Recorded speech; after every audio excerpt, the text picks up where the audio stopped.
Assalamualaikum warahmatullahi wabarakatuh. Perkenalkan, nama saya Rizka Dikudianti, NPM 2024 10 20 31. Di sini saya akan mempresentasikan materi yang berjudul Semantik dalam Bahasa Indonesia. Semantik merupakan salah satu cabang ilmu linguistik yang secara khusus mengkaji makna dalam bahasa. Kajian ini berfokus pada bagaimana makna terbentuk, dipahami, dan diinterpretasikan melalui satuan-satuan bahasa, mulai dari kata frasa, klausa, hingga kalimat. Dalam linguistik, semantik memiliki peran yang sangat penting karena setiap bentuk bahasa pada dasarnya mengandung makna yang digunakan untuk menyampaikan pesan kepada mitra tutur. Tanpa adanya pemahaman terhadap makna, proses komunikasi tidak akan berlangsung secara efektif karena informasi yang disampaikan berpotensi menimbulkan kesalahpahaman atau penafsiran yang berbeda. Secara umum, semantik mempelajari hubungan antar lambang-lambang kebahasaan dengan konsep atau makna yang diwakilinya. Kajian ini tidak hanya membahas arti suatu kata sebagaimana tercantum dalam kamus, tetapi juga mengkaji bagaimana makna tersebut berubah, berkembang, dan dipengaruhi oleh hubungan antar kata maupun konteks penggunaannya. Oleh karena itu, semantik menjadi salah satu bidang kajian linguistik yang berperan penting dalam memahami penggunaan bahasa secara tepat dalam berbagai situasi komunikasi. Menurut John Lyons tahun 1977, dalam bukunya Semantik merupakan studi ilmiah yang mengkaji makna secara sistematis sebagai bagian dari struktur bahasa. Lyons menjelaskan bahwa makna merupakan hubungan antar bentuk linguistik dengan konsep yang direpresentasikan dalam pikiran penutur maupun pendengar. Dengan demikian, makna tidak hanya dipahami sebagai arti sebuah kata secara lepas, melainkan sebagai bagian dari sistem bahasa yang saling berkaitan. Pandangan Lyons juga menegaskan bahwa bahasa memiliki sistem makna yang teratur sehingga dalam dianalisis secara ilmiah menggunakan pendekatan linguistik. Sementara itu, Frank R. Palmer tahun 1981 mendefinisikan semantik sebagai cabang linguistik yang mempelajari bagaimana makna dikodekan dalam bahasa. Menurut Palmer, setiap kata dan kalimat memiliki makna yang dapat dipahami oleh penutur. Karena adanya kesepakatan dalam suatu komunikasi bahasa, ia menekankan bahwa makna tidak hanya berasal dari kata secara individual, tetapi juga terbentuk melalui hubungan antar kata dalam sebuah kalimat.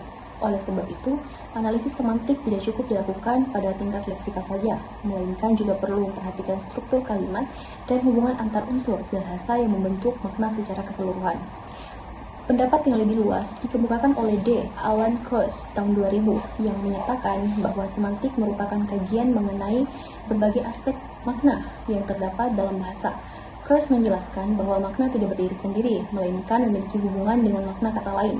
Dalam suatu sistem leksikal, hubungan tersebut meliputi sinonimi, persamaan makna, antonimi lawan makna, hiponimi hubungan atas bawah makna, polisemi satu kata memiliki beberapa makna, serta homonimi, kata yang sama bentuknya tetapi berbeda makna.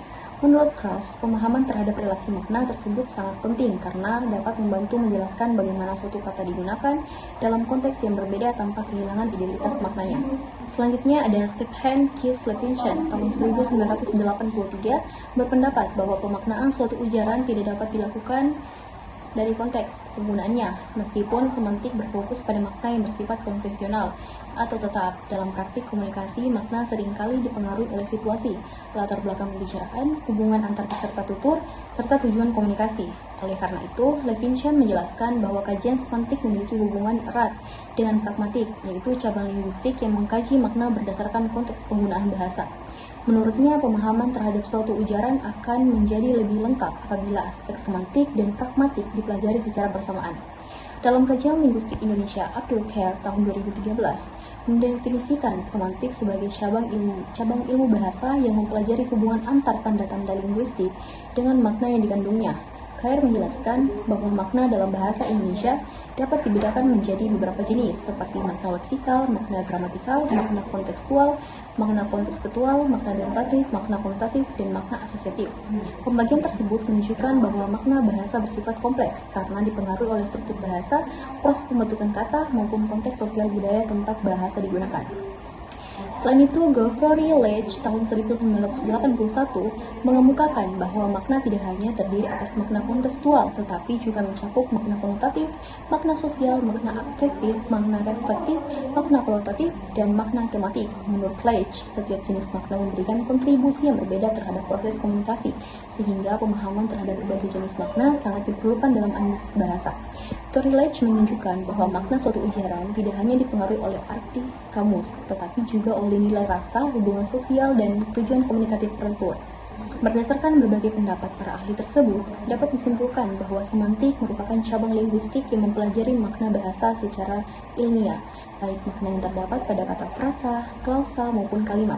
Kajian semantik tidak hanya menelah arti leksikal suatu kata, tetapi juga mengkaji hubungan makna antar satuan bahasa, perubahan makna, jenis-jenis makna, serta pengaruh konteks terhadap proses pemaknaan. Dengan demikian, semantik menjadi landasan penting dalam memahami penggunaan bahasa secara tepat, efektif, dan komunikatif dalam berbagai situasi, termasuk dalam percakapan sehari-hari, karya sastra, media massa, maupun teks berita. Adapun jenis-jenis makna, menurut Kerr tahun 2013, makna dapat dibedakan menjadi berbagai jenis. Yang pertama adalah makna leksikal, makna yang sesuai dengan arti sebenarnya sebagaimana tercantum dalam kamus. Contoh, banjir berarti meluapnya air dalam jumlah besar. Ada yang kedua, ada makna gramatikal, makna yang muncul akibat proses pembentukan kata seperti afiksasi, reduplikasi, dan komposisi.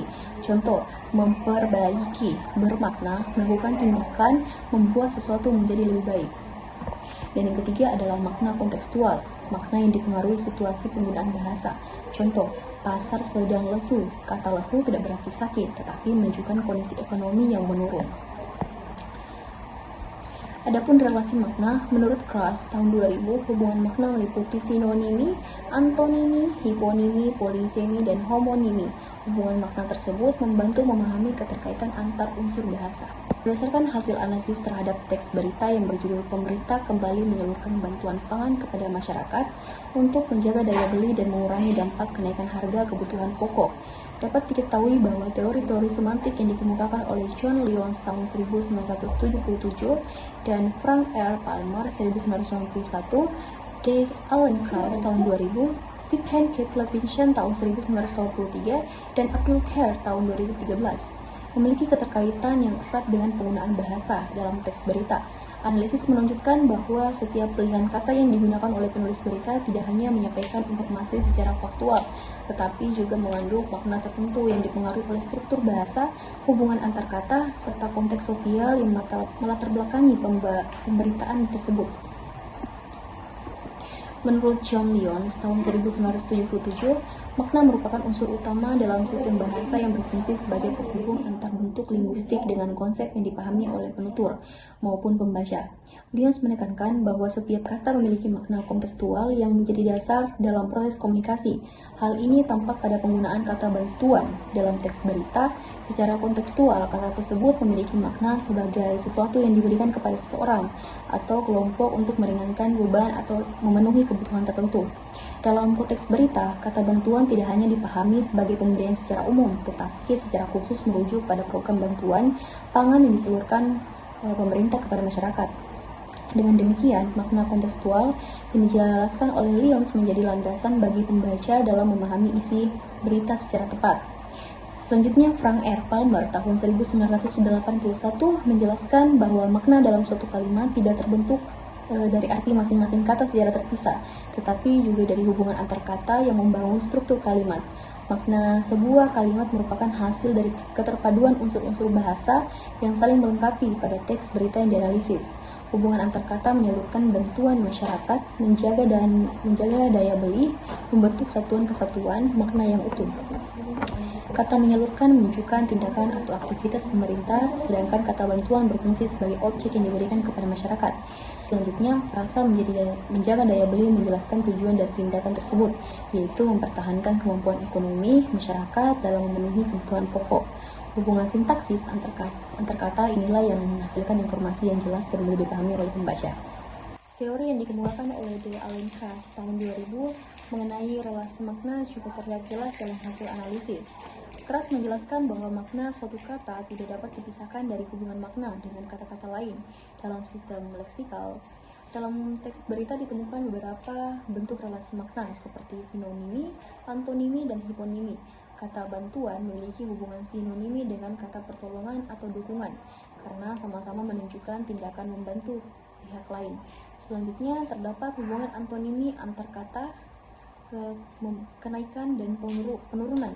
Meskipun kata penurunan tidak disebutkan secara langsung dalam teks, hubungan antonimi tersebut tetap dapat dipahami oleh pembaca sebagai pasangan makna yang berlawanan. Selain itu, kata pangan memiliki hubungan hiponimi dengan kata-kata seperti beras dan tepung yang merupakan bagian dari kategori kebutuhan pangan. Keberadaan sistematis dan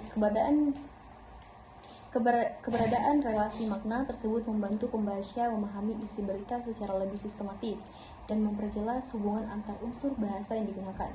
Sementara itu, Stephen K. Levinson tahun 1983 menegaskan bahwa pemahaman makna tidak hanya bergantung pada arti leksikal suatu kata, tapi juga sangat dipengaruhi oleh konteks penggunaannya.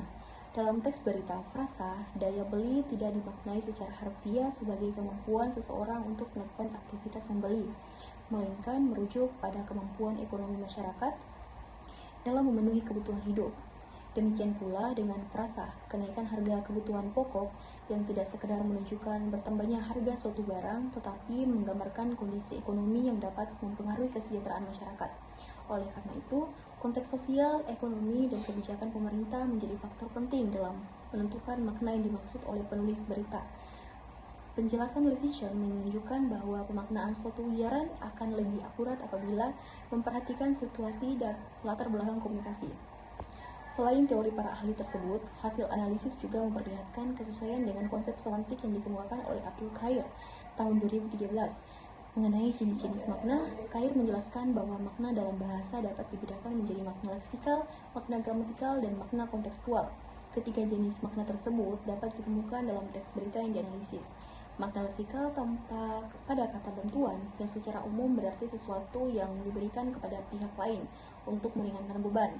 Makna gramatikal terlihat pada kata menyalurkan yang mengalami proses afiksasi melalui penambahan prelipsi, man, dan sufiks kan. Proses pembentukan kata tersebut menghasilkan makna baru, yaitu tindakan aktif, memberikan atau mendistribusikan sesuatu kepada pihak tertentu. Adapun makna kontekstual terlihat pada frasa daya beli yang memperoleh makna khusus dalam konteks ekonomi sebagai kemampuan masyarakat membeli barang dan jasa berdasarkan kondisi pendapatan yang dimiliki. Lebih jauh lagi, hasil analisis menunjukkan bahwa bahasa jurnalistik tidak hanya bertujuan menyampaikan informasi secara objektif, tetapi juga membangun pemahaman pembaca melalui pemilihan diksi yang tepat. Istilah-istilah seperti bantuan pangan, daya beli, kenaikan harga, dan kebutuhan pokok merupakan kosakata yang lazim digunakan dalam pemberitaan ekonomi dan memiliki makna yang telah dipahami secara bersama oleh masyarakat. Penggunaan istilah tersebut membuat informasi yang disampaikan menjadi lebih efektif sekaligus mencerminkan karakteristik bahasa jurnalistik yang mengutamakan kejelasan, ketepatan, dan efisiensi dalam penyampaian pesan. Secara keseluruhan, hasil analisis membuktikan bahwa teori-teori semantik yang dikemukakan oleh Lyons, Palmer, Krauss, Levinson, dan Khair saling melengkapi dalam menjelaskan bahasa pembentukan makna dalam sebuah teks berita. Makna tidak hanya ditentukan oleh arti leksikal yang terdapat dalam kamus, tetapi juga dibangun melalui hubungan antar kata, proses gramatikal, relasi makna, serta konteks sosial yang melatar belakangi penggunaan bahasa. Oleh karena itu, kajian semantik memberikan kontribusi yang sangat penting dalam memahami isi suatu teks secara lebih mendalam dan kritis, sehingga pembaca tidak hanya mengetahui informasi yang disampaikan, tetapi juga mampu memahami makna yang terkandung di balik penggunaan unsur-unsur kebahasaan tersebut. Jadi kesimpulannya, semantik merupakan cabang linguistik yang mengkaji makna bahasa pada berbagai tingkat satuan bahasa, mulai dari kata hingga kalimat, berdasarkan teori Lyons, Palmer, Krauss, Levinson, dan Khair. Makna dapat dianalisis melalui makna leksikal, gramatikal, kontekstual, serta relasi makna. Hasil analisis terhadap teks berita menunjukkan bahwa setiap kata memiliki makna dasar yang kemudian berkembang sesuai konteks penggunaannya. Relasi makna seperti sinonimi, antonimi, dan hiponimi membantu memperjelas isi informasi sehingga komunikasi menjadi lebih efektif. Dengan demikian, teori semantik sangat relevan dalam memahami penggunaan bahasa Indonesia, khususnya dalam teks berita yang menuntut ketepatan makna. Baiklah, itulah hasil presentasi dari saya. Terima kasih. Wassalamualaikum warahmatullahi wabarakatuh.